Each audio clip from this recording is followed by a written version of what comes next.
اللہ کے نام سے شروع جو بڑا مہربان نہایت رحم کرنے والا ہے۔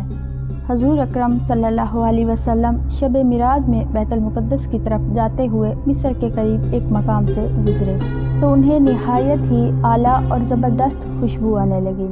آپ صلی اللہ علیہ وسلم نے حضرت جبریل علیہ السلام سے پوچھا کہ یہ خوشبو کیسی ہے؟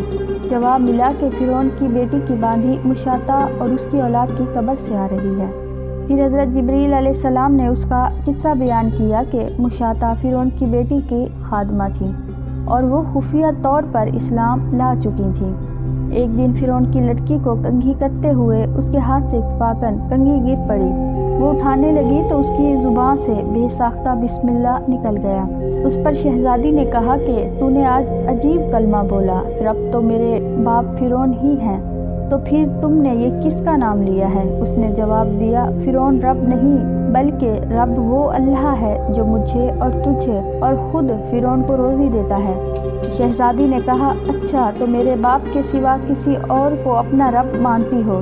اس نے جواب دیا، ہاں میرا، تیرا اور تیرے باپ کا، سب کا رب اللہ تعالیٰ ہی ہے۔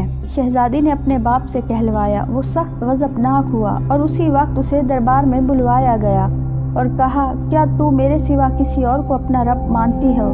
مشاطہ نے کہا کہ میرا اور تیرا رب اللہ تعالیٰ ہی ہے جو بلند اور بزرگی والا ہے۔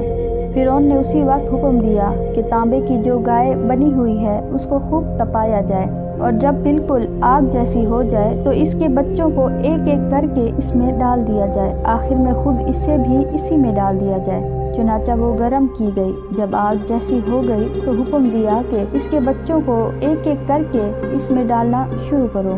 اس نے کہا، بادشاہ ایک درخواست میری منظور کر لے، وہ یہ کہ میری اور میرے ان بچوں کی ہڈیاں ایک ہی جگہ ڈال دینا۔ فرعون نے کہا، اچھا تیرے کچھ حقوق ہمارے ذمہ ہیں اس لیے یہ مجھے منظور ہے۔ اس کی دونوں بچیاں اسی کی آنکھوں کے سامنے اس میں ڈال دی گئیں اور فوراً جل کر راکھ ہو گئی۔ پھر سب سے چھوٹی کی باری آئی جو ماں کی چھاتی سے لگا ہوا دودھ پی رہا تھا۔